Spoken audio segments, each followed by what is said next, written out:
ఇది ఒక మంచి స్టేట్మెంట్, ఎవరికి వాళ్ళు చెప్పండి, అందరికి ఉపయోగపడేది. తర్వాత జీవితానికి సంబంధించిన ఒక ఆస్పెక్ట్ ఉంది.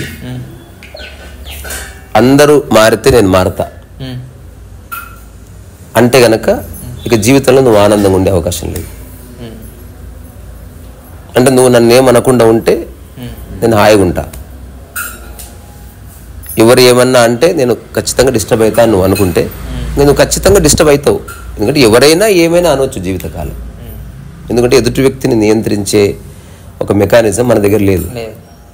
అక్కడనే హిట్లర్ పుట్టిండు, చంపేసిండు అంతే. ఇప్పుడు కిమ్ జాంగ్ ఉన్ వరదలు వచ్చినాయి, అక్కడ 30 మంది అధికారులను ఉరిదీసిండు. అంటే అక్కడ డిస్కషన్ లేదు. ఇప్పుడు ఎవరెవరైతే అట్లా నువ్వు మారితే నేను మారతా అంటున్నారో వాళ్ళంతా హిట్లర్ లాగా బిహేవ్ చేస్తారు బేసికల్లీ.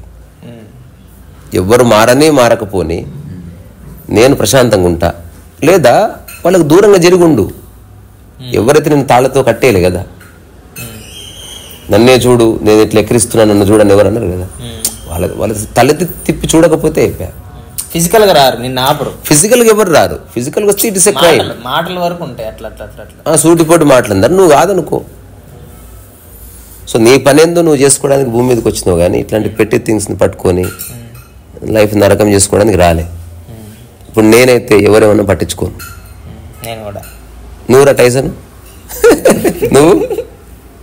ఒకప్పుడు పట్టించుకునేదాన్ని, కొంతకాలంగా పట్టించుకోకుండా ఉండడం అర్థమై పట్టించుకోకుండా ఉన్న తర్వాత ఉన్న హాయిని చూసినాక ఇక పట్టించుకోకుండా ఉండాలని క్లారిటీ వచ్చింది. వెరీ నైస్, ఎక్సలెంట్ కదా. నీవు రా పట్టించుకుంటే ఎవరన్నా. కానీ పట్టించుకున్నప్పుడు పడ్డ సఫరింగ్ బాధ గుర్తుంది కదా. పట్టించుకోనప్పుడు ఉన్న హాయి తేలికదనం రెండు పోల్చుకొని చూసాక ఇది రైట్ వే, ఇది కరెక్ట్ మార్గం అని అర్థమైంది. అది రిపీట్గా పట్టించుకోకపోవడం, ఎక్కడ అనవసరంగా పట్టించుకోవద్దో గుర్తిస్తూ వాటిని పట్టించుకోకుండా ఉండడం చేస్తున్నా.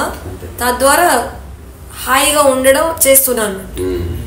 నిజంగా ఒక చిన్న అనాలజీ, ఒక అత్త ఒక కోడలు ఉన్నారు. అత్త నన్ను ఏమేమంటుందని పట్టించుకుంటుంది, దానివల్ల ఆమె అందరినీ డిస్టర్బ్ చేస్తుంది, చాడీలు చెప్తుంది, ఏమేమో అనుకుందాం. ఇప్పుడు దానికి సొల్యూషన్ ఒకటే, అత్త వెళ్ళిపోవాలి, అత్త చచ్చిపోవాలి, అత్తకి మాట పడిపోవాలి. ఇంక వేరే సొల్యూషన్ ఏముంది? విడిపోయేది ఇంకేదైనా ఇంక వేరే. ఎట్లా ఇప్పుడు ఎదుటి వ్యక్తి ఇలా చూడాలని నువ్వు ఎట్లా నిర్ణయిస్తావు? అయితే ఏవైతే అనవసరమైన పట్టించుకోకూడదో, లేదా ఎవరైనా మనల్ని ఏమన్నా అన్నా కూడా పట్టించుకోకూడదో, అలా మన మైండ్ మనసు అదే ఉండాలంటే ముందు మనది ఉదార హృదయంగా మార్చుకోవాలంటే ఒక మాట చెప్పనా, అప్పుడు పట్టించుకోము కదా. ఇప్పుడు నీకు తినడానికి తిండి లేదనుకో, అవి ఎక్కువే కదా ఇప్పుడు. అంటే నీ ఎగ్జిస్టెన్స్ ని పట్టుకుంటే అన్ని పక్కకు పడిపోతాయి.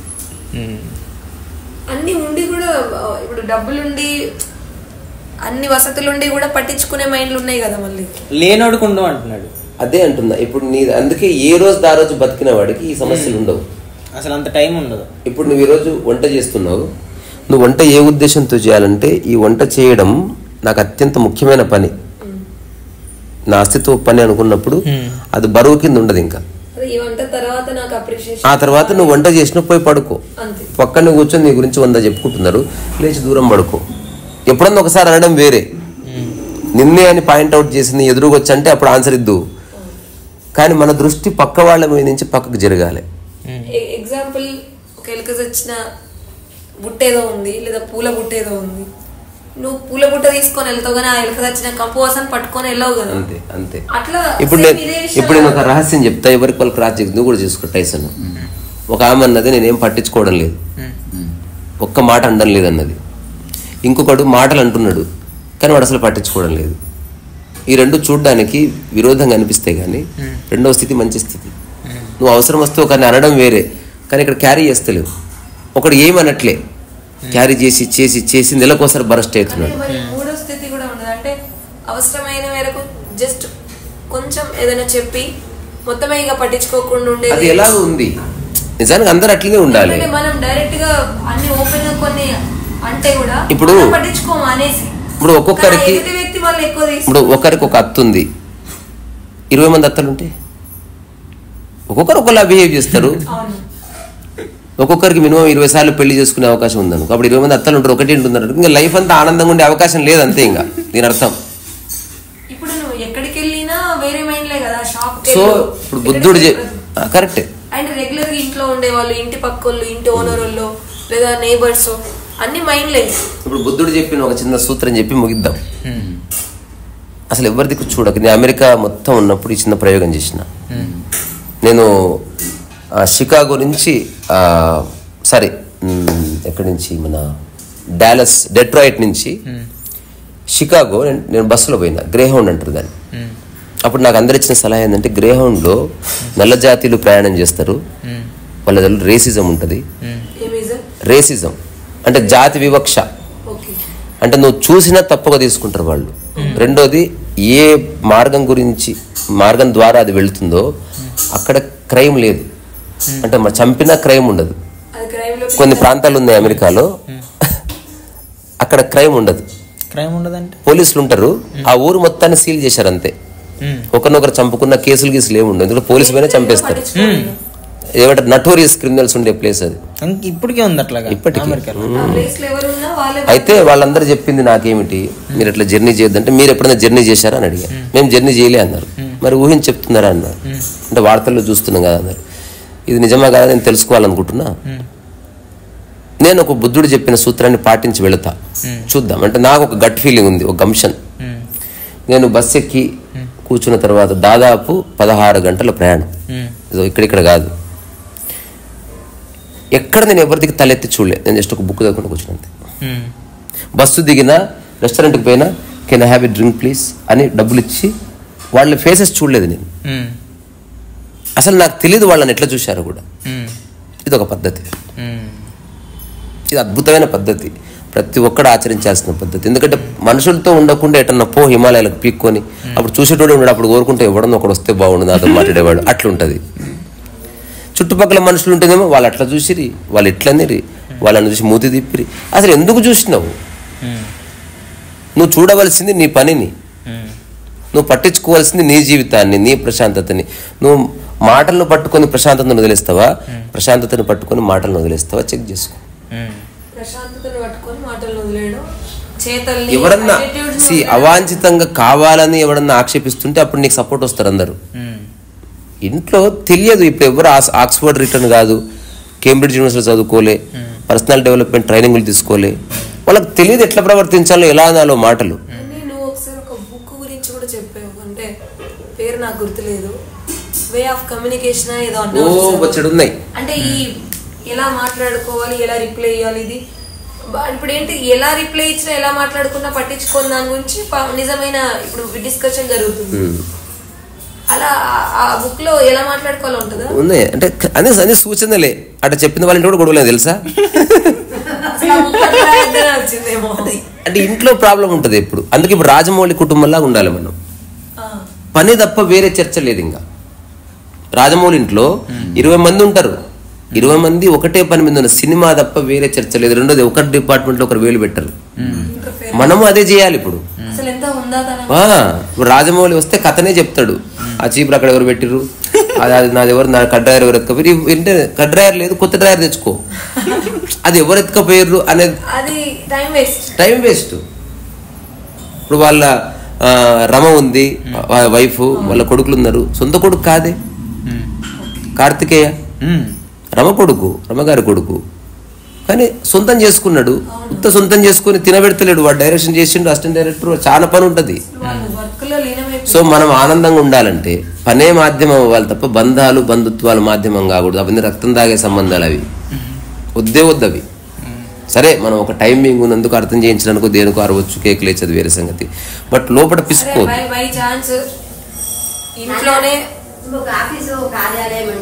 అక్కడదే పెట్ట వద్దంట.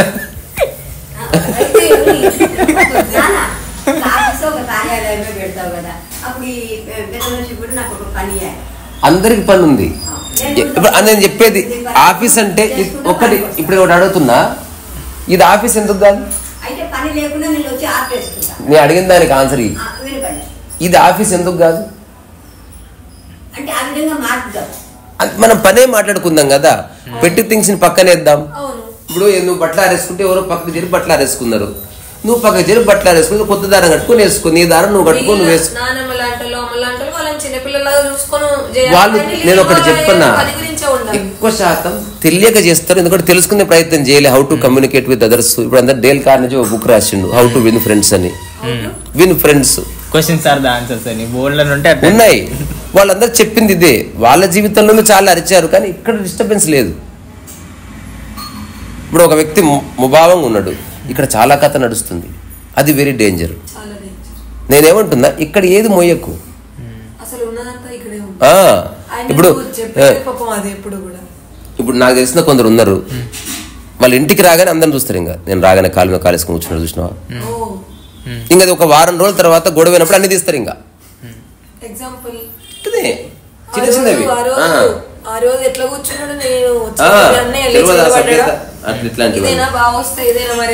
నేను అంటున్నది ఏంటంటే, పనే మనకి బ్రిడ్జ్ కావాలి ఒక మనిషికి, ఒక మనిషి. పర్సనల్ వద్దు,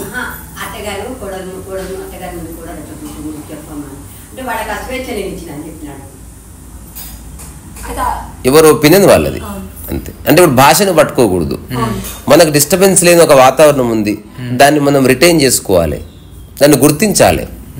అయితే పట్టించుకోవద్దు అనే టాపిక్ కదా, అంటే మనసుకు నీ పనిని పట్టించుకో, అదే అనవసరమైన పట్టించుకోవద్దు. అనవసరమైన మాటలు, చూపులు, ఇంట్లో ఒకరి వైఖరి, ఇంట్లో మిగిలిన అందరి వైఖరి అట్లుంది కర్మగాలి, ఆ ఒకరు ఎట్లా వాళ్ళను దూరంగా అయినా ఉండాలి. అరే నేను ఎవరు ఫిజికల్ గా బంధించలేదు కదా, ఫిజికల్ గా బంధించలేదు కదా. ఇప్పుడు నువ్వు మూలకు కూర్చొని ఎవ్రీడే నేను ఒక విషయం చెప్తా, అసలు ఏది ఎలాగైనా ఉండని, నువ్వు కన్సిస్టెంట్గా ఒక 4 hours 5 hours నువ్వు ఒక పనిలో ఉన్నావు అనుకో, మెల్లమెల్లగా వాళ్ళే పక్కకు జరుగుతారు. మనం ఎక్కడైతే పనికి వెళ్తామో, ఆఫీసో ఎక్కడైనా అక్కడ కూడా కొన్ని ఉంటాయి కదా రకరకాల, అవి కూడా అక్కడ పర్సనల్ లేదు నాన్న, ప్రాబ్లం పర్సనల్ గా తీసుకున్నప్పుడు వస్తుంది. ఇప్పుడు ప్రొఫెషనల్ గా అన్నప్పుడు వర్క్ అంటున్నాడు, ఇలా ఎడిటింగ్ ఎందుకు చేసావంటే నన్ను అంటావాను, అందరి ముందు అనడవాడు. ఎడిటింగ్ గురించే మాట్లాడతాడు, ఎడిటింగ్ గురించే బాధపడతాడు, ఎడిటింగ్ గురించే జాబ్ వదిలేస్తాడు, ఎడిటింగ్ గురించి జాబ్ వచ్చింది. ఇక్కడ పర్సన్ అయిపోయింది కదా, నన్ను ఎట్లా అంటావు? ఇప్పుడు ఈ విషయం అర్థం కావడం చాలా కష్టం. వంట సరిగ్గా చేయలే, నన్ను ఎట్లా అంటావు? నిన్ను అనలే, వంట అన్నా, నిన్ను అనడానికి పట్టించుకోకుండా ఉండడానికి నేను ఒక ప్రాక్టికల్ ఎగ్జాంపుల్. వంట చేసింది ఆ వ్యక్తి కదా, అయినప్పటికీ నిన్ను అనలేదు, చేసినంత మాత్రం అంత వంట ఎందుకు చేసావో చెప్పు. నిన్ను అనడం వేరే, నువ్వు చేసిన వంటని ప్రశ్నించడం వేరే. నీ పెయింటింగ్ బాగాలేదు, నిన్న నేను వేసిన పెయింటింగ్, నువ్వు వేసిన పెయింటింగ్ బాగాలేదు, అది కూడా నీకు బాగాలే, చెప్పిన వ్యక్తికి బాగాలేదు, అందరికి. ఇది పాయింట్. అంటే నీకు బాగుండొచ్చు, వేరే చాలా మంది అంతే కదా. ఇప్పుడు యూట్యూబ్ లో ఒక చేసినాం, కొందరు పాజిటివ్ గా కొందరు నెగిటివ్ గా పెట్టారు కామెంట్, అది వాళ్ళ పర్సెప్షన్. ఇప్పుడు అంతెందుకు, ఒక ఆత్మజ్ఞానం గురించి ఒక ఎలాబరేట్ చర్చ చేసినాం, చూసేవాడు మస్త్ అంటాడు, ఓ 1 hour అట్లా చర్చించమని ఎన్ని తప్పులు మాట్లాడతారు తెలుసా. వాళ్ళు ఏమి చేయకుండా వాళ్ళు మస్తు చెప్పొచ్చు, బాగుంది బాలే, మనం బాగుంది బాలేదని చెప్పలే, మనల్ని మనం ఎక్స్పోజ్ చేసుకుంటున్నాం సమాజంలో, తద్వారా మనం ఒక అనే అవకాశం మనమే ఇస్తున్నాం. వాళ్ళు కూడా ఏదైనా చేస్తే, ఇప్పుడు అంతే ఒక ఆయన, నువ్వు అయాన్ రాండ్ గురించి టాక్ పెట్టావు, అసలు అది తప్పు అన్నాడు. నేను చెప్పిన, నువ్వు టాక్ చేసి పెట్టు ఫస్ట్, తప్పులు తర్వాత చెప్తూ డాడీ, నువ్వు 1 గంట సేపు అనాలిసిస్ చేయి అంటే, నాకు అనాలిసిస్ చేయడం రాదు, నువ్వు మూసుకొని కూర్చో, నువ్వు చదువుకొని నీకు అర్థమైంది, అది ఫైనల్. ఏమన్నా అయాన్ రాండ్ ఇక్కడికి కన్ఫర్మ్ చేసుకున్నావే బి నువ్వు, నేను చెప్పింది కరెక్ట్ అని అర్థమ్మా అని నువ్వు అనుకుంటున్నావు, ఇది కరెక్ట్ అని, అట్లా అందరు అనుకుంటారు వాళ్ళది కరెక్ట్ అని. అయితే కామెంట్లు పెట్టే వాళ్ళు కూడా రైటే, ఎలా ఆ టైంకి వాళ్ళకి అట్లా అనిపించింది. చర్చలు ఎవరైతే ఉంటారో ఈ టైంకి ఎవరికి ఈ అండర్స్టాండింగ్ ఎంత వరకు ఉందో దాన్ని బట్టి మనం డిస్కషన్ చేస్తాం కదా. ఎంత హుందాగా చర్చిస్తున్నప్పుడు మనం పబ్లిక్ లో మనల్ని ఏమనుకుంటారని తెలిసినప్పటికీ నటించకుండా మనం ఓపెన్ గా చర్చిస్తున్నాం. దిస్ ఈజ్ స్పిరిచువల్, అర్థం చేసుకోవాల్సిన పాయింట్ ఇది. సరే, కమింగ్ బ్యాక్ టు మన చర్చ, పట్టించుకోదనే పాయింట్ ప్రాక్టికల్. ఒకసారి నేను చూసి ఆశ్చర్యపోయాను, నిన్ను చూసి. చెప్పిన తర్వాత శాండాట్ కు ఒక దగ్గరికి వెళ్ళాము, అయితే ఆల్రెడీ కన్నయ్య రెడీగా ఉన్నాడు, శాండాట్ కు టేబుల్ పెట్టుకున్నాడు, అంతా ఉంది. ఆ ఏవైతే ఈవెంట్ మేనేజర్ ఒక అమ్మాయి, చాలా ఈవెంట్ మేనేజర్లలో రీసాకు ఫ్రెండ్ కూడా, ఆ టైంకి అది కరెక్ట్ టైంకి అవ్వాలనే తొందరనో అన్ని పనులు ఆమె చేయించాలి కదా, ఈవెంట్ మేనేజర్ కాబట్టి పురమాయించాలి కదా, ఈ డాన్సర్స్ ని స్టేజ్ మీదకి ఎక్కించాలి, సింగర్ ని వీళ్ళని, మళ్ళీ స్టాండ్ అట్టు. సో లేట్ అవుద్దనో ఎట్లనో, కాంత్ ఎక్కడున్నావు అంటే ఇక్కడే ఉండండి, ఏం చేస్తున్నావు ఇక్కడ, నడు నీ టైం వచ్చింది అనుకుంటా. ఆమె ఎలా అరిచిందంటే నేను అనుకున్న అసలు ఈమె ఎవరు కన్నయ్య మీద ఇట్లా అరుస్తుంది అంటే, ఓ ఓకే వెళ్తున్నా అని కూలి వెళ్ళిపోయిండు. వెళ్ళి స్టాండర్డ్ చేసుకొని మళ్ళీ వచ్చిండు. వచ్చిన తర్వాత కాంత్ బాగా చేసినావు కాంత్ ఓకే అనుకుంటా మళ్ళీ నార్మల్గా మాట్లాడుతుంది. ఆమె ఇతని మీద చిరాకు పడలేదు, కోపం చేయలేదు. అక్కడ లేట్ అయిపోతే ఆడియన్స్ లేదా ఈవెంట్ డిస్టర్బెన్స్ అవుద్దని ఆ వర్క్ గురించి ఆమె పురమాయించడంలో కొంచెం ఒత్తిడి తెచ్చింది. అయితే అది నాకు తర్వాత అర్థమైంది, నేను చూసే అబ్జర్వేషన్ బట్టి తర్వాత అర్థమైంది. నేను కన్నయ్యని అడిగాను ఈవెంట్ అయిపోయి వస్తున్నప్పుడు, కన్నయ్య ఆమె అట్లా నేను కోపంగా అంది, అదే విషయం కాంత్ కొంచెం తొందరగా వెళ్ళండి లేట్ అవుతుంది అని ఇట్లా కూడా అనొచ్చు కదా. ఆమె అట్లెందుకు అనలేకపోయింది? ఒక ఆర్డర్ లాగా ఒకటి చెప్తే వెంటనే ఫాలో చేయాలన్నట్టుగా ఆమె అంతెందుకు అదైపోతుంది అని అని అడిగాను. అంటే ఈవెంట్లో రకరకాల పనులు చేపించాల్సి వచ్చినప్పుడు అలా జరుగుద్ది అని చెప్పాడు తను. నేను ఎన్డీఎస్ చేపిస్తున్నప్పుడు ఆమెకు 10 నేను ఇదైనా అంటే 10 నేను ఇదైనా. నాకు అప్పుడు అర్థమైంది అసలు ఒక 10 మందితో కలిసి పనులు చేపించే దగ్గర ఎంత ఒత్తిడి జరుగుద్ది, ఎంత గట్టిగా పురమాయించాల్సి వస్తుంది అనేది. వాళ్ళ వ్యక్తుల మీద కోపం కాదు, ఆ పని జరిగించడానికి కొంచెం ఫోర్స్ ఇవ్వాల్సి వస్తుంది. బండి నడాలంటే కొంచెం ఇట్లా రేజ్ ఇస్తాం కదా, ఆ టైప్ లో అని నాకు తర్వాత రియలైజేషన్ వచ్చింది. ఇప్పుడు ఛత్తీస్గఢ్ లో ఒక పెద్ద ప్రోగ్రామ్, టికెట్లు ఇచ్చింది వాళ్ళే, ప్రోగ్రామ్ రెమ్యునరేషన్ 2.5 lakh ఆఫర్ చేసింది వాళ్ళే. అది పెద్ద టీం వర్క్, ఒక బ్యాలె లాంటిది. అది ఒక 5-6 మంది కలిసి చేసేది. మాకు వేదిక దగ్గర కార్ వేసింది వాళ్ళే, అక్కడ పోయిన తర్వాత క్యాన్సిల్ అయిందని చెప్పిన వాళ్ళే. What ever. ఇప్పుడు నేను సరే అని బయట కూర్చున్నా, నాతో టీం అంతా ఏడుస్తున్నా. అంటే విషయం ఒకటే, హౌ యూ టేక్ ఇట్ అనేది తేడా ఉందా లేదా. అప్పుడు ఆర్గనైజర్ నాతో వచ్చి చెప్పిన మాట ఏంటంటే, సారీ కాంత్ అందరూ డిస్టర్బ్ అయిపోతున్నారు, కొంచెం నీ టీం మెంబర్స్ చెప్పు, వాళ్ళు బాధపడుతున్నారు, వాళ్ళ మీద అరుస్తున్నారు, టికెట్లు ఇచ్చి ఇవన్నీ ఇన్సల్ట్ చేస్తారా అంటే నేను చెప్పాను, నేను చెప్తాలే గుర్తింపు కోసం డబ్బుల కోసం కాదు. అదే చెప్తున్నా. నేను వెళ్ళి వాళ్ళతో ఏం చెప్పినంటే, ఇప్పుడు వీళ్ళ ముందు చేస్తేనే పర్ఫామ్ చేసినట్ట, నీకు పర్ఫామ్ చేయడం ఇష్టం ఉందా అంటే, ఇంత ప్రిపేర్ అయినా పర్ఫామ్ చేయడం ఇష్టం ఉంది, మన ప్రోగ్రామ్ అయిపోయిన తర్వాత బయట పెట్టి చేద్దాం. లేదా ప్రోగ్రామ్ మొత్తం అయిపోతుంది, జాతీయ వందనం అయిపోతుంది, ఇక అందరూ వెళ్ళిపోతుంటారు కదా, అప్పుడు నేను స్క్రీన్ వాళ్ళతో మాట్లాడినా, వాళ్ళు మన కోసం 1/2 గంట ఆన్ చేస్తా అన్నారు, మనం చేద్దాం అనగానే ఓకేనా అంటే ఓకే. నేను వెళ్ళి ఆ టెక్నికల్ టీమ్ తో మాట్లాడినా, ప్రోగ్రామ్ మొత్తం అయిపోతుంది, ముఖ్యమంత్రి వచ్చిండు, స్పీచ్ ఇచ్చిండు, అందరు వెళ్ళిపోయారు. వెళ్ళిపోగానే స్టేజ్ ప్రోగ్రామ్ అయిపోయింది అనగానే అందరు లేచి వెళ్ళిపోతారు కదా, అప్పుడు స్క్రీన్ ఆన్ చేయి, మా మ్యూజిక్ పెట్టి మేము పర్ఫామ్ చేస్తాం, మీరు ఇలాగ సర్దుకుంటూ ఉంటారు, ఆ పని కానివ్వండి అంటే. ఐసా అచ్చా నే లగ్తా భయ్యా, అచ్చా బురా చోడ్ దో. ఇదొక ప్రయోగం. మీరు ఆశ్చర్యపోతారు, ఛత్తీస్గఢ్ లో ప్రోగ్రామ్ అంతా అయిపోయింది, అందరు లేచి వెళ్ళిపోతున్నారు, 45,000-50,000 మంది. ఎట్లుంటది అసలు, గుంపు టక్కున లేచి వెళ్ళిపోతున్నారు అంతే. మ్యూజిక్ స్టార్ట్ అయింది, మదర్ చైల్డ్ బొమ్మేసిన అదే చేస్తున్నా. ఆ తర్వాత కొందరు తిరిగి చూశారు, 50% ఆఫ్ ద పీపుల్ సీట్లలో కూర్చున్నారు. దట్స్ హౌ లైఫ్ ఫంక్షన్స్ అనమాట. అంటే ప్రోగ్రామ్ ఉంటేనే ప్రోగ్రామ్ కాదు, నువ్వు పర్ఫార్మర్ అయితే నువ్వు పర్ఫార్మ్ చేయి, జనాలకు లింక్ పెట్టకు. మీరు బాగుంటే నేను బాగుంటా అయ్యే పని కాదు అది. మీరు మారితే నేను మారుతా అయ్యి. ఇప్పుడు బుద్ధుడు మారిండు, బుద్ధుడు భార్య మారలేదు, లింక్ పెట్టలేదు కదా. ఇప్పుడు మా బుర్రా వెంకటేశం గారి వాళ్ళ మదర్ వాళ్ళంతా అన్ఎడ్యుకేటెడ్, మీరు చదువుకుంటే నేను చదువుకుంటా, ఆయన చదువుకుని ఆయన కలెక్టర్ అయ్యిండు. ఎవరైనా అంతే. రమణ తాత అందరినీ మారమని చెప్పలే, చూసుకోండి మీ వ్యవహారం మీరు చూసుకోండి అని చెప్పాడు. నేను కరెక్ట్ ఉన్నా, అలాగే నేను కరెక్ట్ అంటే కరెక్ట్. ఛత్తీస్గఢ్ చెప్పాను కదా, సేమ్ ఇక్కడ కూడా జరిగింది కదా.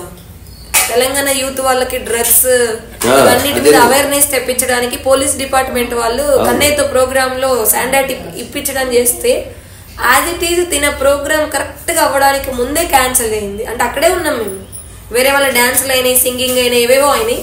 రీసార్ అవ్వడానికి ముందే హీరోయిన్ కృతి శెట్టి, ఇంకా రాజకీయ నాయకులు పెద్ద పెద్ద అందరూ వచ్చారు. అంటే వాళ్ళు వచ్చే కరెక్ట్ టైం కి ఏ ప్రోగ్రామ్ ఉందో ఎవరెవరిది ఉందో వాళ్ళందరినీ సైడ్ పెట్టేసారు, సారీ చెప్పారు. వాళ్ళదంతా స్పీచ్లు ఇవి గిఫ్ట్లు అవి అన్నీ అయిపోయినాయి, ఎవరెవరికి అవార్డులు రివార్డులు అన్నీ అయిపోయాక అలా అంతా వెళ్ళిపోయాక సేమ్ జస్ట్ డీజీపీ గారితో చెప్పిన నేను ప్రోగ్రామ్ క్యాన్సిల్ అయింది సార్ నా ప్రోగ్రామ్ ఎవరు క్యాన్సిల్ చేయలేరు ఫస్ట్ నేను పర్ఫామ్ బరాబర్ చేస్తా బయట పెట్టుకొని చేస్తే ఈ రోజు జనాలు చూస్తారా చూడరా మీ చాయిస్ బై నేను పర్ఫామ్ చేసేపోతే ఇంటి నుంచి కానీ ఆమె లేడీ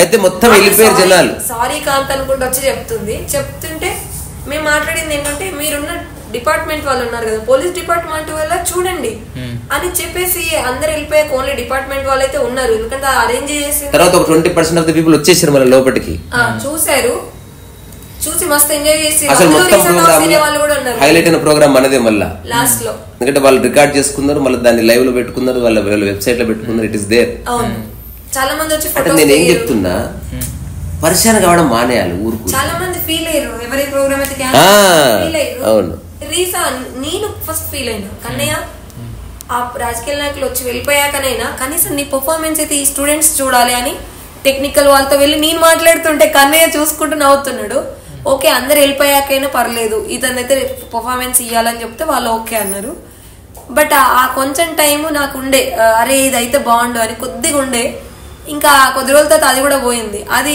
సేమ్ అప్పుడు కూడా కన్నయ్య ఇట్లనే స్థిరంగా చూసిండు ఆ ప్రోగ్రామ్ అయిపోయాక అందరు అప్రిషియేట్ చేసి ఫోటోలు దిగిరు అందులో కూడా రీసా టాక్స్ వినేటోళ్ళు ఉన్నారు సో అంటే అది ఏంటిది అందరూ నీకు తగ్గట్టు ఉండాలనేది లేదు ఉండదు అదే కదా టాపిక్ సత్యం అదే అంటే ఎగ్జాంపుల్ ప్రాక్టికల్ గా తను చేసిండు చాలా అంటే నేను కూడా ఒకసారి మనం మేనేజర్ వచ్చి వెళ్ళిపోతుండే పర్ఫార్మెన్స్ అయిపోయిన తర్వాత కానీ తినని అన్నాడు గుర్తుందా మేమిద్దరం నడుచుకుంటే అట్లా వెళ్తుంటే ఆడ ఆపేసాడు ఎవరు గేట్ దగ్గర ఉంటారు కదా ఆపేసి లేదు అన్నాడు సరే అని చెప్పి వెళ్ళిపోయాం వెళ్ళిపోయిన తర్వాత మళ్ళీ వచ్చా మళ్ళీ తిన్నారా అంటారు అంటే పర్సనల్ గా తీసుకోవడం ఆపేసారు నన్ను ఎవరు ఇన్సల్ట్ ఉండి ప్రపంచం మైండ్ ఉంటే ఏంటయ్యా మీరేమో తినండి అని అంటున్నారు మీ అక్కడ గేట్ కీపర్ ఏమో ఆపుతున్నాడు ఇది అవమానించడానికి కానీ పెద్ద గొడవ మమ్మల్ని బతికినాడు ఒప్పించి అసలు వెళ్ళిపోదాం అంటున్నాడు వెళ్ళిపోదాం అంటే కాదు అట్లాగా కామెడీ కూడా తీసుకున్నారు అసలు తెలీదు నడుచుకుంటూ వెళ్ళిపోయాం అంతే చుట్టూన్న వాళ్ళ అన్నిటి వైఖరి నేను ఎలా తీసుకుంటున్నానదని బట్టి నా ప్రశాంతత ఆధారపడి ఉంది అంతే రెండోది ఎవరు నేను కావాలని బాధపడితే వాళ్ళకి తెలియదు ఎట్లా బిహేవ్ చేయాలో వాళ్ళకి తెలియదు లాస్ట్ ఒక ఇన్సిడెంట్ చెప్పి ముగిస్తా ఒక నలుగురు ఫ్రెండ్స్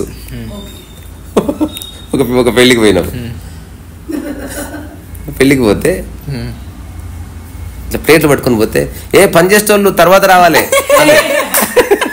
అనేసరికి నేనన్నా అరే పని చేసేటోళ్ళం కాదు భయ్యా మేము బంధువులమే అని చెప్పే లోపే అందులో ఒకటి పేర్లు చెప్పనులే ఘోరంగా సిరిసే ప్లేట్ ఎత్తేసింది కింద జోడు పని చేసి అంటున్నాను నేను పని చేసి ఉన్నా అని దగ్గర పోతే బాబు బయటకు నువ్వు పని చేసి అనేసరికి వాడికి వెళ్ళిపోదాం పద ఇక్కడ అట్లా కాదు నెక్స్ట్ దడపలు తిందాం కదా అంటే లేదు నేను ఘోరంగా ఇన్సల్ట్ అయిపోతే వెళ్ళిపోదాం అంటున్నాడు విను వెళ్ళిపోదాం అన్నాడే నేను ఇంకో ముగ్గురు ఎక్స్ప్లెయిన్ చేసి నిన్ను అనలేదు వాడు నీ డ్రెస్ చూసి నా డ్రెస్ బాగాలేదా నేను పైసలు పెట్టి కొనుక్కునేదా చాలా ఫీల్ అవుతున్నాడు ఎవడన్నా చూపి వాడికంటే బాగాలేదు నా డ్రెస్ ఇవన్నీ కాదు వాడు తెలియకన్నాడు మెయిన్ పర్సన్ పొరపాటే డ్రెస్ నిజంగా బాగాలేదు ఆ తర్వాత తెలిసింది అక్కడ వడ్డించే వాళ్ళు ఉంటారు కదా ఆ డ్రెస్ ఎగ్జాక్ట్ ఉంది వాడిది వైట్ అండ్ బ్లాక్ అదే వాడు ఇంకా వాడు అట్లా పనిచేసి సూపర్వైజర్లు తర్వాత లాస్ట్ దినాలు తెలియదా బాబు నీకు అని గెంటేసిన అనమాట అయితే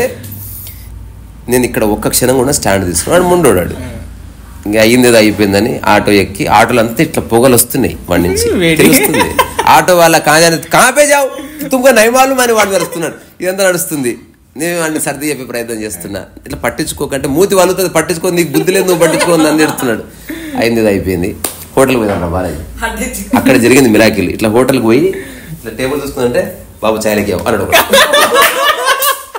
అసలు అతన్నే బాబు జిల్లు చాలేకేవమ్మా అని కూర్చునేసరికి ఎట్లా చూశాడు తెలుసా నేను ఛాయ్ తెచ్చుకున్నా అంటే హోటల్ వాళ్ళందరూ పరిగెత్తుకొచ్చి సారీ సార్ అంటే ఐసా కైసా పోతే వీడికి హిందీ రా చక్కగా అడ్డగోలికి మాట్లాడుతున్నాడు జగన్ మాట్లాడినట్టు తుమ్ ఐసా కరికే బచా బుచ్చి అనేదో మాట్లాడుతున్నాడు అరే అతను అంటున్నాడు సార్ తెలియదు సార్ నేను అట్లా అనిపించింది చెప్పిన అట్లా ఎట్లా అనిపిస్తుంది అతను అంటున్నాడు తెలియక చెప్పాను అతను అంటున్నాడు ఆ రోజు మొత్తం డిస్టర్బెన్స్ లో ఉన్నాడు మొత్తం అంటే డ్రెస్ కాదు, ఎందుకో అట్లా అనిపించింది. ఏదో కోఇన్సిడెన్స్. ఇప్పుడు ఉదాహరణకి ఇది ఎట్లుంటుంది అంటే కాలుకి ఒక్కసారి దెబ్బ తాకుతుంది ఇక్కడ గోరికి, ఎన్నిసార్లు పోయినా అది తాకుతుంటది. అది అప్పుడు కాలు కట్ చేసుకోవాలనిపిస్తుంది. నీకు విషయం తెలుసో తెలీదు, ఇది నిజంగా జరిగింది జానకమ్మ. కాలికి మొత్తం బాడీకి మొత్తం దెబ్బలు దాకి ఇంటికి తీసుకొచ్చిన వాడిని 6-7 మంది పట్టుకొని ఇట్లా. ఒక ఫ్రెండ్ ఉంది, వాడికి దెబ్బ తగలని ప్లేస్ ఇది ఒక్కటే, బొట్టనవేలు. అది తగిలి బొట్టనవేలు గాయమైంది. వాడు ఏం చేసినా చెప్తే మీరు ఆశ్చర్యపోతారు. సుత్తి తీసి కడప తీసేసిండు. ఎంతమంది చెప్పినా వినలే. కోపం అంటే కడప ఉన్న ఒక్క వేలు దెబ్బ తాకిచ్చింది. చూడు కోపం ఎట్లుంటది. యుద్ధాలు జరిగినాయి వీళ్ళు. అక్కడితో బయటికి లాక్కొని వచ్చిందాం. ఆ హోటల్ మీద సారీ చెప్పిండు. తర్వాత అంత బతిమలేసింది. ఏ హోటల్ తిని ఎక్కడ నాకు భోజనం కట్టుకోరండి రోడ్డు మీద కూర్చొని, కానీ షట్టర్ కాడ కూర్చొని ఇట్లా తిన్నాడు. ఇట్లా మస్తు ఇట్లా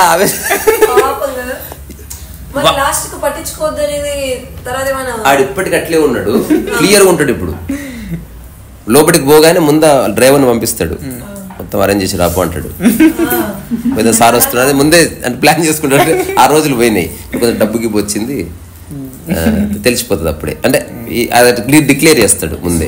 ఇప్పుడు ఒక బంధువుల గిందువులకి ఎక్కడికి వెళ్ళినా కూడా ముందే తనకు రూమ్ కి ఉంటేనే వస్తాను ముందే మొత్తం క్లియర్ చేసుకుంటాడు. అది నేర్చుకున్నాడు, అడే మారలే మార్గం కనుక్కున్నాడు.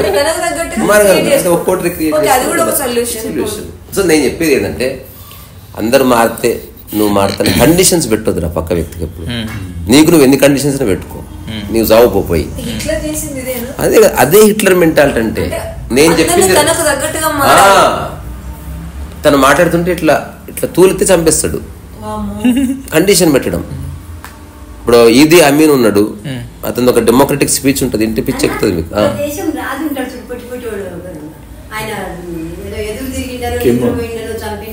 అవును, కిమ్ జాంగ్ ను, నార్త్ కొరియా. రీసెంట్ గా జరిగింది, ఫ్లడ్స్ వచ్చింది నార్త్ కొరియాలో. కొరియాలో ఫ్లడ్స్ రావడానికి అధికారులు తప్పని చెప్పి మనకి ఇక్కడ సస్పెండ్ చేస్తారు. సస్పెండ్ చేయాలి, లైఫ్ లోకి వెళ్ళి సస్పెండ్ చేసి చంపేసిండు 30 మందిని. అంటే అలా చేసినప్పుడు ఏం చేస్తారంటే అట్నే రాజు ఏం చేస్తాడు, దాడి చేసి భయపెడతాడు.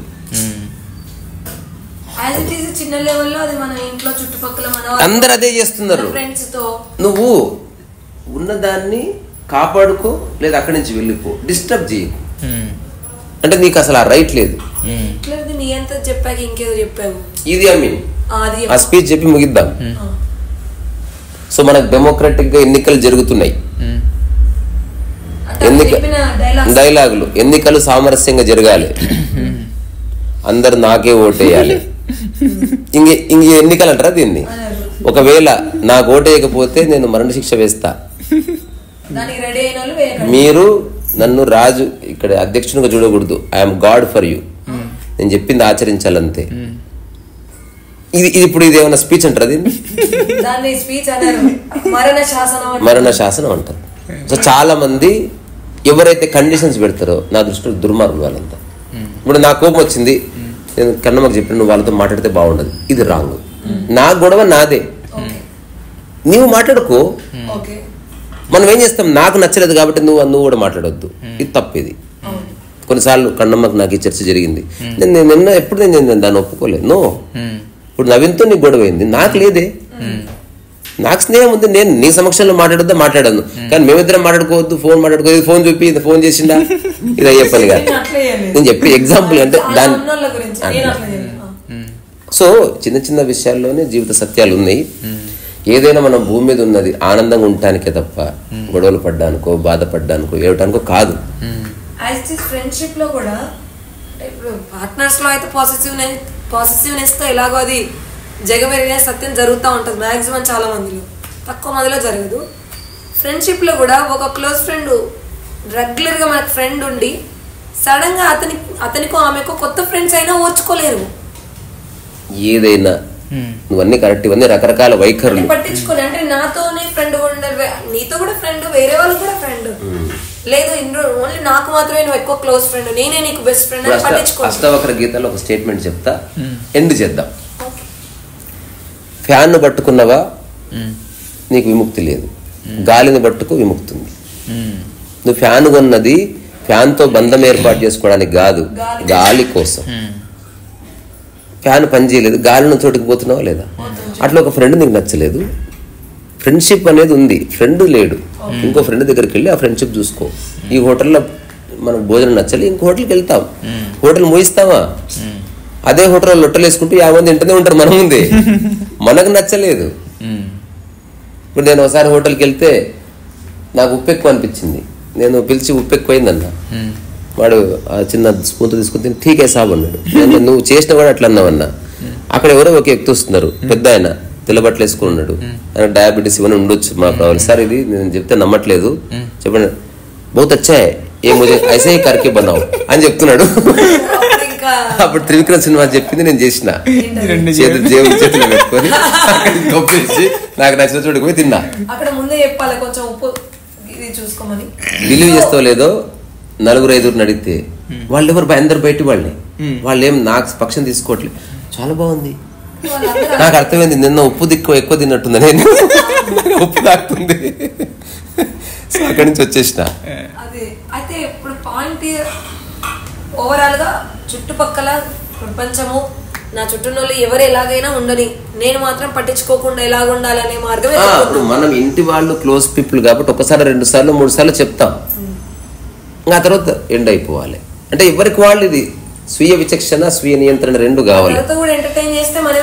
కొందరు ఉంటారు వాళ్ళు కావాలని గెలికే బ్యాచ్ ఉంది, అట్లాంటి వాళ్ళని పోలీసులకు అప్పచెప్పు తప్పదు. అంటే కొన్నిసార్లు తీసుకోవాలి నిర్ణయం. కానీ ఇన్ జనరల్ ఇంట్లో నానం ఉంది, తెలియకంటుందో, పెద్ద మనిషి కాబట్టి అంటుందో, చిన్న పిల్లలు అనుకోని ఒక్కసారి వాళ్ళు అట్లా మాట్లాడతారు. మా ఏముంది కదమ్మా, ఇది సదాశివరావు భార్య భాగ్యమ్మ, ఆమె ఎప్పుడు మాట్లాడిన నాతో నన్ను చిన్న పిల్లాడు అనుకునే మాట్లాడుతుంది. అంటే ఆమె పెద్దగా ఉన్నప్పుడు నేను అప్పుడే పుట్టినా కదా. ఏం చేస్తున్నావురా అంటే పెయింటింగ్ వేస్తుంది. తలకాయ వేస్తావు పెయింటింగ్, ఏం పెయింటింగ్ వేస్తావు, ఏం బాగుపడతావు నువ్వు, అన్నం తినిపో.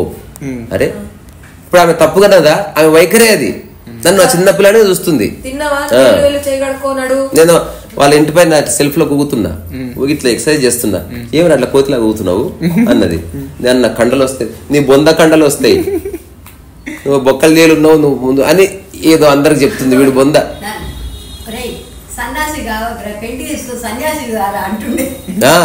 అంటే వాళ్ళు, నాకు అర్థమైంది లోపల ఏ కల్మషం అట్లా ఉండదు, నోటి తీట. వాళ్ళు నిజానికి అట్లా అనకూడదు, కానీ ఏం చేస్తాం, అసలు వాళ్ళ దగ్గర చూడొద్దు అంటే. నేను ఇప్పుడు యువకులు ఎవరైనా సరే అసలు నీ పని మీద దృష్టి పెట్టంతే, చూడొద్దు, పట్టించుకోవద్దు, దాన్ని నెగిటివ్ కూడా తీసుకోకుండా, పై మనసుకు తీసుకోకుండా, ఎట్ ది సేమ్ టైం వాళ్ళతో ఫ్రెండ్షిప్ కూడా ఉండాలి. పట్టించుకోవద్దంటే మళ్ళీ పట్టించుకోవద్దంటే వ్యక్తినే పట్టించుకోకుండా కూడా ఏ ఫ్రెండ్ ఫ్రెండ్షిప్ చేసుకోడు, కౌలించుకోడు. నువ్వు మాట్లాడుతున్న ఒక్క మాట మంచిగా మాట్లాడు, అది ఓకే, అర్థమైంది. ఇప్పుడు వర్మ లాగా ఉండాలి.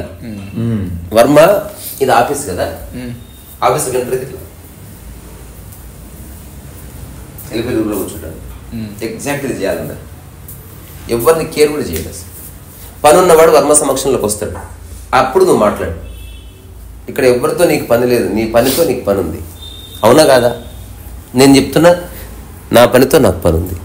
ఎవడు అన్నాడు, ఎవడు అరే అన్నాడు, ఎవడు, ఇవన్నీ వేస్ట్. నేను సరదాగా చర్చిస్తే కానీ ఇక్కడ తీసుకోవట్లేదు. ఎవరికి వాళ్ళు ఆలోచించుకోవాల్సిందే. అంటే the very purpose of life అనేది నీకు తెలుస్తుంది. అరుచుకోవడం, పీకులాడుకోవడం, చాడీలు చెప్పుకోవడం నీ లైఫ్ పర్పస్ అయితే పో, బస్తీలకు పోయి ఉండు, పో, వస్తూ ఉంటుంది కథ. లేదా పట్టించుకో ఇది. సో అందరూ మారితేనే నేను మారుతా అన్నది ఇంపాసిబుల్. అది ఎవరు మారినా మారకపోయినా, ఎందుకంటే ఎదుటి వ్యక్తిని మార్చడం మన చేతులు లేదు. మనం మారడం అంటే అర్థం చేసుకోవడమే.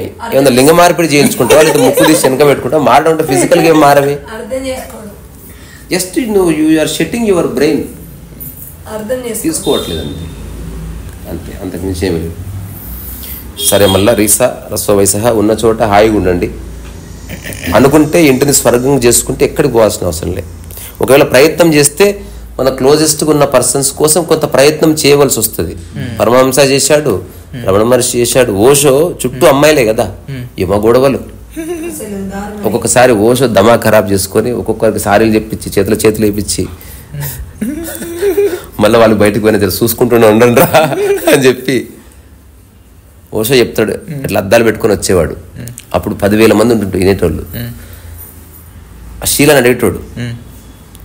ఒక అమ్మాయి పేరేదో ఉంది, మానస, మానస అట్లేదో ఉంటుంది. ఆమె కనిపించలేదు, ఎక్కడ పోయింది, ఆమె కనబడాలి నాకు. ఎందుకంటే అది బయటికి పోతే ప్రాబ్లం క్రియేట్ చేస్తుంది. ముందు ఆ సమక్షంలో ఉండాలి. నా పర్మిషన్ లేకుండా నేను ఒకరోజు చెప్తా బయటకు తోలేయని అప్పుడు తోలుతురు. కానీ అంతవరకు she should be always in front of my eyes. అట్లా ఎందుకు చెప్పాడు? ఓషో ఏం పట్టినట్టు ఉండొచ్చు కదా. కొన్నిసార్లు మనం ఒక పని చేసినప్పుడు పట్టుకోవాల్సి వస్తుంది, ఒక ఎక్స్టెంట్ వరకు పట్టించుకోవాల్సి వస్తుంది. కానీ అందులోనే సావద్దు, అందులోనే సావాల్సిన అవసరం లేదు. ఒక్కటి, నీ వయసు వాళ్ళు పని పరంగా అంటే పట్టించుకోవడం వేరే, పెద్దోళ్ళు వదిలేయాలి, ఇంకా ఒగ్గేయాలి. అది దట్ ఈస్ టూ మచ్. ఇది ఎట్లుంది, చిన్నపిల్లవాడు టీచర్ మీద గొడవ పడేట్టుంది.